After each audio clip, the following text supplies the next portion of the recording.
Hello learners, welcome to my YouTube channel learn with learner. Last lecture में हमने exercise 5.2 को complete कर लिया था और इस लेक्चर में हम स्टार्ट करेंगे एक्सरसाइज 5.3 के एग्जाम्पल्स। एक्सरसाइज 5.2 तक जो भी रिलेटेड एग्जाम्पल थे हमने सारे कवर कर लिए हैं। एग्जाम्पल नंबर 10 तक उसमें हमें गिवन थे जो कि एक्सरसाइज 5.2 और 5.1 दोनों से ही रिलेटेड थे। अब हम एग्जाम्पल नंबर 11 से स्टार्ट करेंगे जो कि एक्सरसाइज 5.3 से रिलेटेड है। तो इसमें हमसे गिवन क्या है कि find the sum of first 22 terms of the AP, और एपी हमसे क्या गिवन है 8 3 -2। देखो अब इस एपी में सबसे पहले हमें पता होना चाहिए कि सम ऑफ एन टर्म्स कैसे हम फाइंड आउट करते हैं। जब मैंने इंट्रोडक्शन वीडियो डाली थी उसमें मैंने पूरे चैप्टर का यानी कि सारी एक्सरसाइजेस का इंट्रोडक्शन एक ही साथ बता दिया था। बस वापस यहाँ पे उसको रिवाइज करा देती है। जैसे कि इसमें क्या था, सम ऑफ एन टर्म्स का क्या फॉर्मूला होता था कि एस एन से पहले तो हम इसको डिनोट करते हैं। S N is equal to n upon 2 into 2a plus n minus 1 into d. जो जनरल टर्म वाला फॉर्मूला होता था ना उसमें जो a होता था वो यहाँ पे होता है, जो n वहाँ होता था वो यहीं पे होता है, d भी सेम चीज होता है। n हो गया अपने पास number of terms, S N हो गया sum of N terms, a हो गया फर्स्ट टर्म, d हो गया कॉमन डिफरेंस। अब देखो इसी चीज को हम कैसे लिखेंगे जनरल टर्म की फॉर्म में। देखो एस एन को मैं क्या लिख सकती हूँ यहाँ पे n अपॉन 2 a प्लस, इस 2a को मैं a प्लस ए लिख दूंगी plus n minus 1 into D. ठीक है। अब देखो मैंने जनरल टर्म वाला फॉर्मूला पढ़ा था, क्या इतना होता है वो a plus n minus 1 into D. तो इसकी जगह पे मैं a n लिख सकती हूँ, a प्लस a n। एक ये फॉर्मूला भी कंसिडर किया जाता है, आपके एनसीईआरटी बुक में ये भी मेंशन्ड है। और a n को ही हम लास्ट टर्म कहते थे, इसलिए इसे हम l से भी डिनोट करते हैं लास्ट टर्म।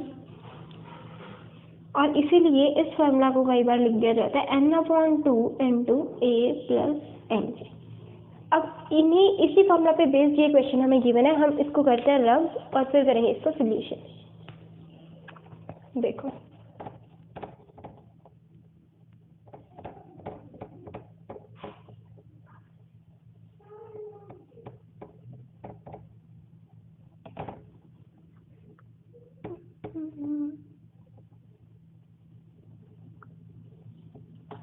देखो इस क्वेश्चन में हमें फाइंड करना है बस 22 टर्म्स का सम, यानी कि हमें फाइंड आउट क्या करना है S22। ठीक है। फॉर्मूला भी हमने क्या लिखा था कि S N is equal to n upon 2 into 2a plus n minus 1 into D. ठीक है। अब देखो a हमारे पास है फर्स्ट टर्म, a पे गिवन है 8 3 -2, फर्स्ट टर्म हो जाएगी 8, यानी कि a की वैल्यू जो है वो हो गई 8। ठीक है। n क्या हो गया, हमें 22 टर्म्स का सम फाइंड आउट करना है तो n हो गया 22। और d क्या हो जाएगा, जैसे हम a n के लिए फाइंड आउट करते थे उस फॉर्मूला में पुट करने के लिए d फाइंड आउट करते थे, वैसे यहाँ पे हो जाएगा। d क्या होता था आपके पास a2 माइनस a1, यहाँ पे a2 हो जाएगी सेकेंड टर्म, सिमिलरली जैसे पहले करते थे a1 हो जाएगी फर्स्ट टर्म। a2 है 3, a1 है 8, तो यहाँ पे क्या हो जाएगा 3 माइनस 8 विच गिव्स अस -5, यानी कि d की वैल्यू क्या आ गई यहाँ पे -5। अब क्या हो जाएगा S22 फाइंड आउट करना है is equal to 22 upon 2 into 2 into a की वैल्यू क्या है यहाँ पे 8 प्लस n क्या है 22 माइनस 1 इंटू डी है -5। इसको कैलकुलेट कर लेते हैं। S22 इज इक्वल टू, ये से कैंसिल आउट करेंगे तो आ जाएगा 11 into 2 8 16 plus 20 minus 2 minus 1 is equal to 21 into -5। इसको सॉल्व करते हैं, is equal to 11 into 16 plus इसको मल्टीप्लाई करेंगे तो कितना आ जाएगा हमारे पास माइनस का 105। अब यहाँ पे हम क्या करते हैं, इसको आगे सॉल्व करेंगे जब ये कितना हो जाएगा 16 माइनस 105। अब 105 में से 16 माइनस करते हैं देन फिर आगे नेगेटिव का साइन लग जाएगा। 105 माइनस 16 करेंगे तो कितना हो जाएगा, यहाँ पे हो जाएगा 9 एंड यहाँ पे हो जाएगा 8 जो कि आएगा माइनस का। अब यहाँ पे S22 हमारे पास कितना आ जाएगा, जब हम 11 से इसको मल्टीप्लाई करेंगे तो हमारे पास यहाँ आ जाएगा 9 एंड 8 इज इक्वल टू 7, ये आ जाएगा हमारे पास -979, यानी कि sum of 22 terms of AP, sum of 22 terms of A P is equal to -979। So अब हम इसका 12th एग्जाम्पल देखेंगे। तो अब इसके एग्जाम्पल नंबर 12 में हमसे क्या गिवन है कि if the sum of first 14 terms of an AP is 1050 and its first term is 10 then find its 20th term. हमें क्या गिवन है कि किसी भी एपी की 14 टर्म्स का सम हमें गिवन है 1050 और उसकी फर्स्ट टर्म हमें गिवन है कितनी गिवन है 10। हमें फाइंड करनी है उसकी 20th टर्म।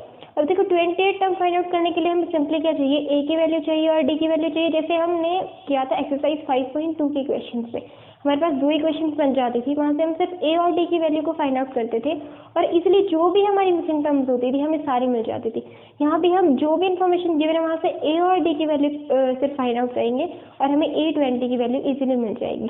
अब देखो इसमें हमें दिया है सम ऑफ 14 टर्म्स, यानी कि S14 हमें क्या गिवन है 1050। S14 को मैं Sn के फॉर्मूला से, Sn का क्या फॉर्मूला है, Sn is equal to n/2 into 2a plus n-1 into d, इसमें पुट करते हैं। n की वैल्यू क्या हो जाएगी यहाँ पे 14, n की वैल्यू हो जाएगी 14 क्योंकि हमें 14 टर्म्स का सम दिया है। अब देखो S14 की जगह हम रखते हैं 1050 इज इक्वल टू n हो गया 14/2 इंटू 2a हमें अभी पता नहीं है प्लस n हो गया था 14 माइनस 1 इंटू डी। ये कितना हो गया हमारे पास 1050 इज इक्वल टू ये आ जाएगा 7, इधर हो जाएगा 7 is equal to 2a plus 13d। ठीक है, यहाँ पे हमारे पास अब कितना हो जाएगा 1050 माइनस 7, सॉरी ये हो जाएगा डिवाइड में, इधर है मल्टीप्लाई में इसके साथ, ये हो जाएगा डिवाइड में is equal to 2a plus 13d। ठीक है, अब देखो यहाँ से हमारे पास सिंपली क्या आ जाएगा, इसको जब हम कैंसिल आउट करेंगे ये हो जाएगा 1, ठीक है, ये हो जाएगा 5, 150 is equal to 2a plus 13d। एक बन ली हमारे पास ये इक्वेशन। ठीक है, अब यहाँ पे हमसे a की वैल्यू क्या गिवन है 10, a की वैल्यू गिवन है 10। इस इक्वेशन में अगर मैं a की वैल्यू को 10 पुट कर देती हूँ तब क्या होगा 150 is equal to 2 into 10 plus 13d। ठीक है, तो इधर कितना हो जाएगा 150 is equal to 20 plus 13d। 150 minus 20 is equal to 13d। अब 150 माइनस 20 कितना हो जाएगा 130 इज इक्वल टू 13d।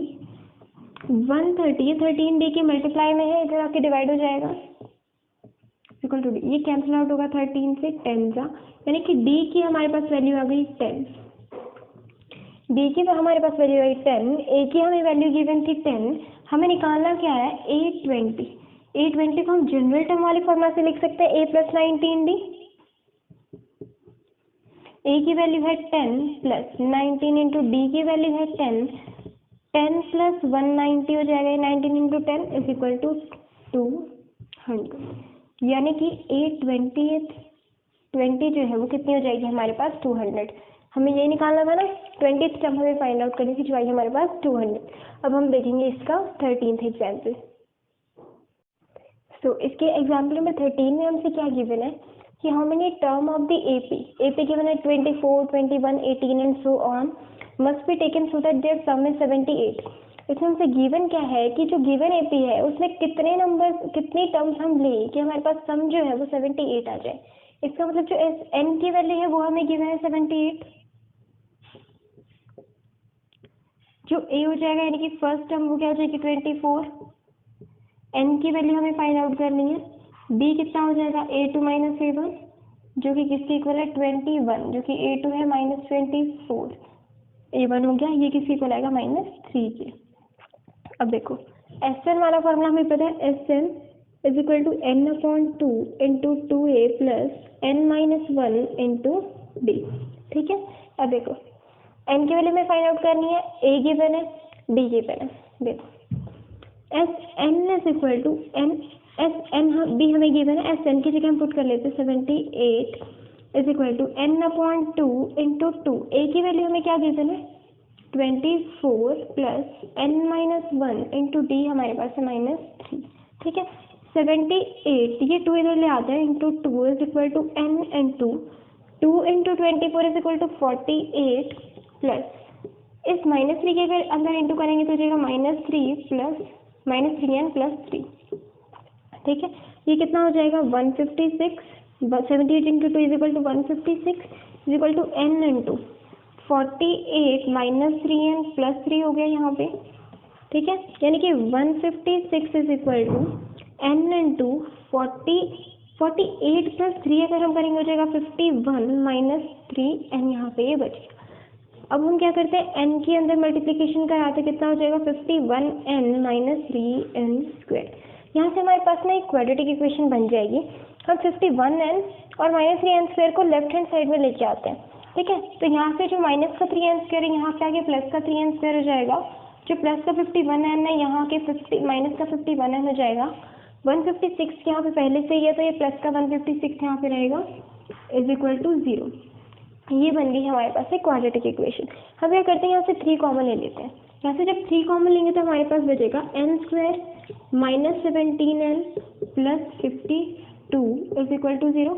ये 3 उधर जाएगा, कम्प्लीटली 0 हो जाएगा, यानी कि n square minus 17n plus 52 is equal to 0। अब हम मिडिल टर्म स्प्लिटिंग मेथड से यहाँ से इसके फैक्टर्स फाइंड आउट करेंगे, ठीक है। अगर मैं लूँ इसके फैक्टर्स 13 एंड 14, माइनस का 13 एंड माइनस 13 एंड 4 अगर हम फैक्टर लें, 13 4 52 दोनों का ऐड करेंगे तो -17, okay. Minus 13 and minus 4n अगर हम लें प्लस का 52 इज इक्वल टू 0। अब देखो यहाँ से n कॉमन आ रहा है इन दो टर्म से, अंदर क्या बचा n माइनस 13, यहाँ से -4 कॉमन ले सकते हैं, अंदर क्या बचेगा n minus 13 is equal to 0। अब यहाँ से क्या है हमारे पास n minus 13 into n minus 4 is equal to 0, ठीक है। यहाँ से हमारे पास n की वैल्यूज आई दो, n is equal to 13 and 4, यानी कि n की ऐसी दो वैल्यूज पॉसिबल है जिन टर्म्स का सम हमारे पास कितना आए 78। n की वैल्यू आ जाएगी 13 एंड n की वैल्यू आ जाएगी यहाँ पे 4। सो एग्जाम्पल नंबर 13 भी हमारे पास हो चुका है। अब हम एग्जाम्पल नंबर 14 देखेंगे। सो अब इसके एग्जाम्पल नंबर 14 में हमसे 2 पार्ट गिवन है। पहले हम देखते हैं इसका फर्स्ट पार्ट। इसके फर्स्ट पार्ट में हमसे गिवन है कि find the sum of 1000 positive integers, ठीक है। तो देखो पॉजिटिव इंटीजर्स कहाँ से स्टार्ट होंगे, हो जाएगा 1 2 3 और 1000 तक करना है, तो ये हो गया हमारे पास 1000 पॉजिटिव इंटीजर्स, ठीक है। अब देखो ये एक एपी नहीं बन रही, सभी में 1 1 का डिफरेंस आ रहा है, इट मीन सभी कॉमन डिफरेंस है, मतलब ये एपी है।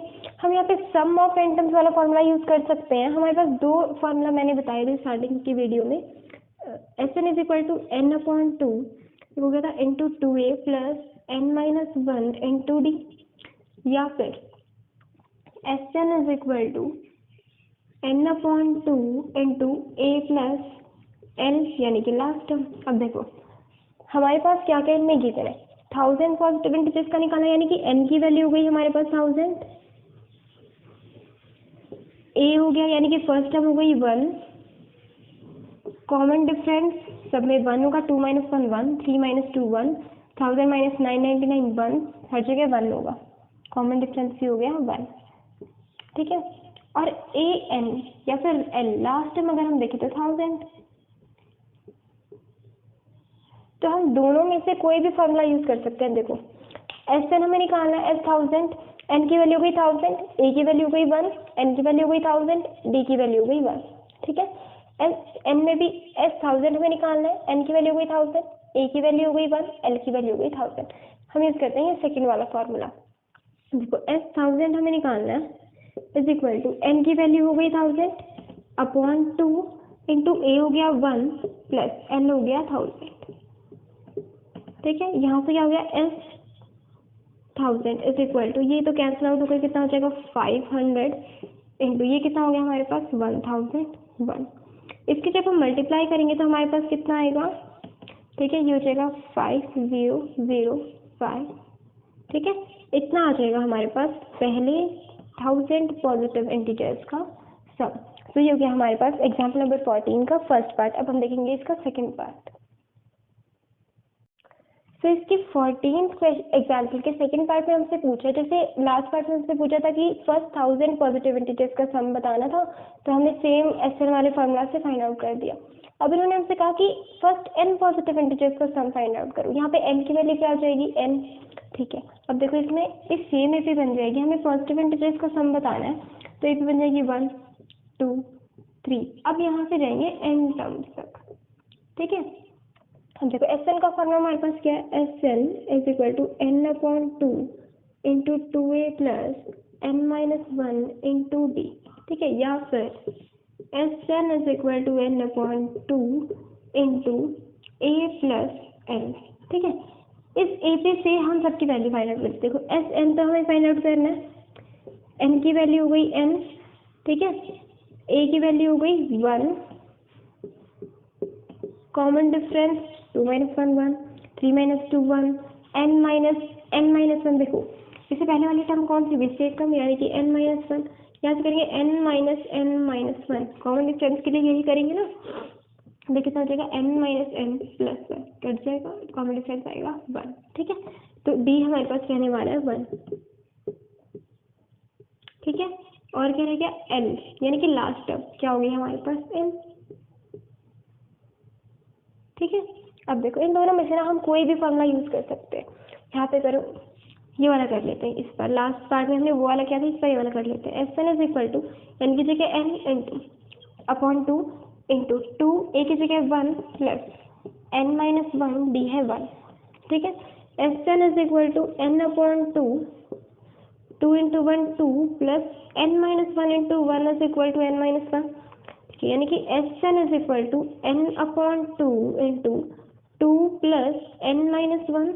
यहाँ पे अगर हम करेंगे 2 माइनस 1, देखो यहाँ पे आ गया S N is equal to n upon 2, यहाँ पे अगर मैं करें तो 2 माइनस 1 बच गया 1, तो यानी कि यहाँ क्या हो गया हमारे पास n प्लस 1, यानी कि sum of n positive integers हमारे पास क्या आ गया, n upon 2 into n plus 1, ठीक है। तो यहाँ पे हो गया हमारा एग्जाम्पल नंबर 14 खत्म। अब हम एग्जाम्पल नंबर 15 देखेंगे। तो इसके 15th एग्जाम्पल में हमसे क्या गिवन है कि find the sum of first 24 terms of the list of numbers whose nth term is given by an is equal to 3 plus 2n। देखो इसमें हमें गिवन है इसकी nth टर्म, और हमें इससे फॉर्म करनी होगी एक लिस्ट ऑफ नंबर्स, और उस लिस्ट ऑफ नंबर से जो कि ए पे होगी हमें फाइंड आउट करनी है उसकी फर्स्ट 24 टर्म्स का सम। अब देखो ए एन की वैल्यू हमें गिवन है, A N is equal to 3 plus 2n। अगर मैं इनकी वैल्यू 1 पुट कर देती हूँ, मेरे पास ए 1 आ जाएगा यानी कि first term of the AP.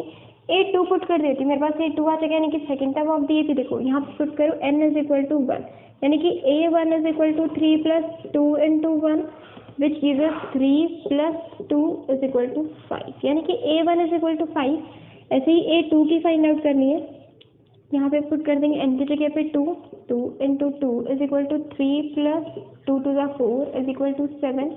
ऐसे ही फाइंड आउट कर लीजिए ए 3 प्लस 2 इंटू n की जगह पे 3 is equal to 3 plus 2 3 the 6 is equal to 9।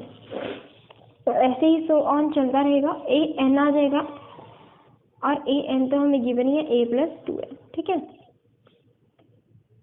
अब देखो हमारे पास ए पे क्या बनी, देखो A1 5, जो ए पी हमारे पास बनी, जो लिस्ट ऑफ नंबर्स बनी वो क्या बनी, फर्स्ट हो गई 5, सेकंड टर्म हो गई 7, थर्ड टर्म हो गई 9 एंड ए एन तक चलते रहेंगे, तो बन गई हमारे पास 3 प्लस 2n, ठीक है। अब देखो ए की वैल्यू क्या आ गई हमारे पास 5, डी निकालेंगे अगर, यानी कि कॉमन डिफरेंस कितना आ गया, देखो A2 माइनस 7 यानी कि 7 माइनस 5 इज इक्वल टू 2, ये आ गया हमारे पास डी। हमें फाइंड आउट क्या करना है, 24 टर्म्स का सम, यानी कि n की वैल्यू हो जाएगी 24, ठीक है। और ए एन की वैल्यू भी हमें यहाँ पे गिवन है, अगर हम दोनों में से कोई भी फॉर्मूला यूज कर सकते हैं। यहाँ पे गिवन है 3 प्लस 2n, ठीक है। और हमें तो सिर्फ 24 टर्म्स का फाइंड आउट करना है, तो यहाँ से 24 फाइंड आउट करते हैं पहले, ठीक है। ये देखो अगर हमें 24 फाइंड आउट करेंगे कितना हो जाएगा, a प्लस 23d। ए की वैल्यू कितनी है 5 प्लस 23 इंटू डी की वैल्यू है 2, यानी कि A24 किसके इक्वल हो जाएगा 5 प्लस 2 3 = 6 2 2 = 4, ये हमारे पास इसके इक्वल आएगा 51 के। यानी कि अब कंप्लीट AP हमारे पास क्या बन गई 24 टर्म्स तक अगर हम कहें तो हमारे पास AP जो आई है वो क्या बन गई 5 7 9 और चलता रहेगा 51 तक, क्योंकि हमें 24 टर्म्स ही फाइंड आउट करनी है ना, तो 24 टर्म फाइंड आउट कर लेते हैं, वो लास्ट टर्म हो जाएगी। तो यहाँ पे हम क्या देखते हैं एस एन का क्या फॉर्मूला होता था हमारे पास n/2 into 2a plus n-1 into D. ठीक है, a की वैल्यू पता है, n की वैल्यू पता है, d की वैल्यू पता है। ठीक है, हमें S24 निकालना है, यानी कि 24/2 इंटू तो a की वैल्यू कितनी है 5 प्लस n की वैल्यू है 24 - 1, d की वैल्यू हुई हमारे पास 2। देखो ये कितना हो जाएगा S24 ये कैंसिल आउट होकर कितना आएगा 12 इंटू 2 5 = 10 प्लस 24 - 1 = 23 इंटू 2। ठीक है, ये कितना हो जाएगा S24 12 इंटू 10 प्लस 23 इंटू 2 कितना हो जाएगा 46। ठीक है, इसको हम यहाँ पे सॉल्व कर लेते हैं, यहाँ पे आके कितना हो जाएगा S24 12 इंटू 10 प्लस 46 कितना हो जाएगा 56। ठीक है, और S24 12 की मल्टीप्लाई करते हैं 56 के साथ, 12 की मल्टीप्लाई करेंगे 56 के साथ, ये हो जाएगा यहाँ पे 2 1 कैरी 6 1 = 6, ये हो जाएगा हमारे पास 672, यानी कि 24 टर्म्स का जो सम होगा वो हमारे पास हो जाएगा 672। अब इसी को ना हम दूसरा जो फॉर्मूला होता है Sn = n/2 into a plus last term, देखो मेरे पास लास्ट टर्म थी, फर्स्ट टर्म थी, n था, हम वो फॉर्मूला अगर यूज करते तो इजीली हमारे पास सम ऑफ 24 टर्म्स आ जाता। सो अब हम करेंगे इसका एग्जाम्पल नंबर 16। तो इसके 16th एग्जाम्पल में हमसे क्या पूछा है कि a manufacturer of TV sets produced 600 sets in the third year and 700 in the seventh year। देखो उसने थर्ड ईयर में 600 टीवी सेट्स को प्रोड्यूस किया और सेवेंथ ईयर में उसने 700 टीवी सेट्स को प्रोड्यूस किया। इसका मतलब कि A3 की वैल्यू हमारे पास क्या हो गई 300, A7 की वैल्यू हमारे पास क्या हो गई 700। देखो हम कैसे पता लगाएंगे कि जो वैल्यू गिवन है वो सम ऑफ 3 टर्म्स गिवन है या फिर थर्ड टर्म गिवन है। देखो उन्होंने हमसे ये नहीं कहा कि उसने थर्ड ईयर तक टोटल 600 सेट्स को प्रोड्यूस किया, उन्होंने कहा कि थर्ड ईयर में उन्होंने 600 सेट्स को प्रोड्यूस किया। थर्ड ईयर तक और थर्ड ईयर में इन दोनों में बहुत ज़्यादा डिफरेंस है। अगर थर्ड ईयर तक उन्हें वो कहते कि थर्ड ईयर तक उन्होंने टोटल कितना प्रोड्यूस किया है तो हम क्या लेते हैं सम ऑफ 3 टर्म्स S3 लेते हैं A3 की जगह, लेकिन उन्हें बोला गया है कि सिर्फ थर्ड ईयर में उन्होंने कितने प्रोड्यूस किए हैं, यहाँ पे उन्होंने 600 सेट प्रोड्यूस किए, यहाँ पे मैंने गलती से 300 लिख दिया है, सॉरी, यहाँ पे आएगा थर्ड ईयर में उन्होंने प्रोड्यूस किए 606 सेट। ठीक है, होप आपको डिफरेंस समझ आ गया होगा S3 और A3 के बीच में। ठीक है, अब देखो उन्होंने हमसे पूछा गया कि assume that the production is increasing uniformly by a fixed number every year. अब देखो जो प्रोडक्शन है वो एवरी ईयर यूनिफॉर्मली इंक्रीज हो रही है, तो हमें क्या फाइंड आउट करना है कि production in the first year, हमें फर्स्ट ईयर में प्रोडक्शन फाइंड आउट करनी है, यानी कि इन्होंने A3 और A7 दिया, हमें A1 फाइंड आउट करना है। ठीक है, अब देखो यहाँ से A3 को मैं क्या लिख सकती हूँ A + 2D और यहाँ से A7 को हम क्या लिख सकते हैं A + 6D। देखो इसको मान लो फर्स्ट इक्वेशन, इसको मान लो सेकेंड इक्वेशन, ऐसे बहुत सारे क्वेश्चन हमने लास्ट एक्सरसाइज में सॉल्व किए हैं। ठीक है, यहाँ से अब हम क्या करेंगे, देखो हमें क्या निकालना है A निकालना है। ठीक है, इन दोनों इक्वेशन को क्या करते हैं सॉल्व करते हैं। ठीक है, देखो क्या करना सब्ट्रैक्ट करो इन दोनों इक्वेशन को, subtracting first and second equation. ठीक है, इन दोनों को सब्ट्रैक्ट करेंगे। देखो 600 = A + 2D, इसको मैं क्या लिख सकती हूँ A + 2D = 600। ठीक है, और 700 = A + 6D को मैं क्या लिख सकती हूँ A + 6D = 700। ठीक है, इन दोनों का हम क्या करते हैं सब्ट्रैक्ट, तो ये माइनस हो जाएगा -6D - 700। देखो प्लस से माइनस से कैंसिल आउट हो जाएगा, 2D - 6D = -4D = 600 - 700 = -100। माइनस से माइनस कैंसिल आउट हो जाएगा, हमारे पास बचा क्या 4D इज इक्वल टू 100, ठीक है। यानी कि D इज इक्वल टू ये जो 4 मल्टीप्लाई में है ये यहाँ पे आके डिवाइड हो जाएगा, 4 से जब 100 को कैंसिल आउट करेंगे हमारे पास आ जाएगा 25, यानी कि D की वैल्यू हमारे पास क्या आई 25। अब इस D की वैल्यू को फर्स्ट और सेकेंड दोनों में से किसी भी एक इक्वेशन में पुट कर देंगे तो हमारे पास A की वैल्यू इजीली आ जाएगी। अब देखो फर्स्ट इक्वेशन में हम पुट करते हैं D की वैल्यू को, putting value of D in first equation, ठीक है। फर्स्ट इक्वेशन क्या थी कि a plus 2D is equal to 600, ठीक है। यानी कि a प्लस 2 इंटू डी की वैल्यू क्या है 25 इज इक्वल टू 600, ठीक है। यानी कि a plus 2 into 25 is equal to 50 is equal to 600 and a is equal to 600। ये जो 50 इधर प्लस में है उधर जाके माइनस का हो जाएगा और यहाँ से a की वैल्यू क्या आ जाएगी 600 माइनस 50 मीन्स 550, यानी कि जो प्रोडक्शन हुई होगी फर्स्ट ईयर में वो कितनी हुई होगी 550। अब हम इसके सेकंड पार्ट पे चलेंगे।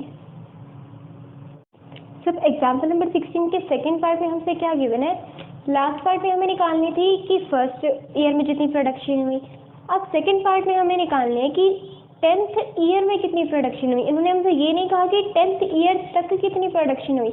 अगर 10th ईयर अगर पूछा था कि बताओ कि टोटल कितनी प्रोडक्शन होगी 10th ईयर तक, तो हम निकालते S10, ओके।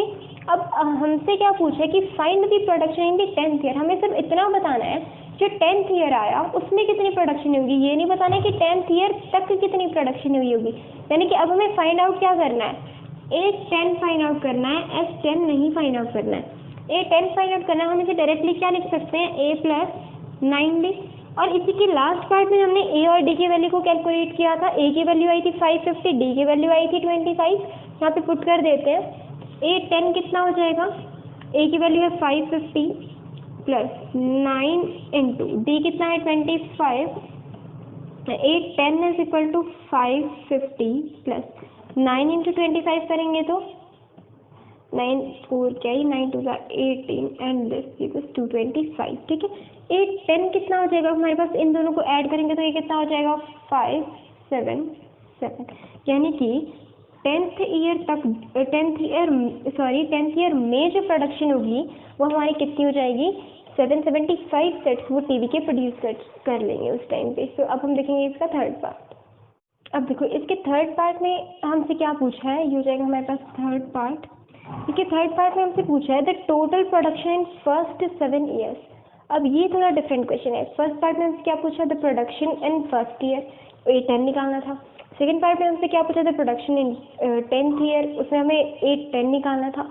उसमें उनने हमसे टोटल प्रोडक्शन नहीं पूछी थी, इसलिए हमने S10 को कैलकुलेट नहीं किया। अब उन्होंने हमसे फर्स्ट ईयर से लेके 7th ईयर तक टोटल प्रोडक्शन पूछी है। अब हमें क्या निकालना पड़ेगा, S7 निकालना पड़ेगा, ठीक है। और इसीलिए n की वैल्यू क्या हो जाएगी 7, ठीक है। अब देखो S10 वाला फॉर्मूला यहाँ पे लगाएंगे, S10 is equal to n/2 into 2a plus n-1 into D. यहाँ पे देखो n की वैल्यू हो गई 7, a की वैल्यू हो गई 550, n की वैल्यू फिर 7, d की वैल्यू हो गई 25, ठीक है। और S7 यहाँ पे हो जाएगा S10 की जगह पे, n हो गया कितना 7/2 इंटू 2, a की जगह पे हो जाएगा 550 प्लस n हो गया 7-1 इंटू डी है 25, ठीक है। इसको कैलकुलेट करेंगे तो S7 इज इक्वल टू 7/2, यहाँ पे इंटू करेंगे तो ये आ जाएगा 1100 प्लस ये हो जाएगा 7-1 इंटू 25, ठीक है। अब आगे इसको कैलकुलेट करेंगे तो कितना हो जाएगा, S7 is equal to 7/2 into 1100 plus ये कितना हो जाएगा 150, ठीक है। अब इसको जब हम सॉल्व करेंगे तो यहाँ पे कितना हो जाएगा 7/2 इंटू इन दोनों को जब हम ऐड करेंगे तो कितना हो जाएगा 0, देन यहाँ पे आएगा 5, ये हो जाएगा 1250। अब यहाँ से इसको जब मैं कैंसिल आउट करूँगी तो कितना हो जाएगा, ये 6 ये 2 एंड ये 5। अब जब S7 हम कैलकुलेट करेंगे ये हो जाएगा 7 इंटू 625, इन दोनों के जब हम मल्टीप्लिकेशन करेंगे हमें मिलेगा 7 5 35, 3 क्या 7 2 14, ये हो जाएगा 7 टू 14, 17 1 कह रहे और ये जाएगा 43, ठीक है। यानी कि सम ऑफ 7 ईयर प्रोडक्शन कितना आ जाएगा 4375। इसमें हमसे पूछा क्या था कि टोटल 7 ईयर्स तक का प्रोडक्शन कितना होगा, इसलिए हमने S7 निकाला, यानी कि टोटल 7 ईयर्स तक का जो प्रोडक्शन हो जाएगा टीवी सेट्स का हो जाएगा 4375 सेट्स। तो आपके इतने ही एग्जाम्पल्स एक्सरसाइज 5.3 से रिलेटेड थे, सारे एग्जाम्पल्स हमने कवर कर लिए हैं। So guys thank you for watching my video.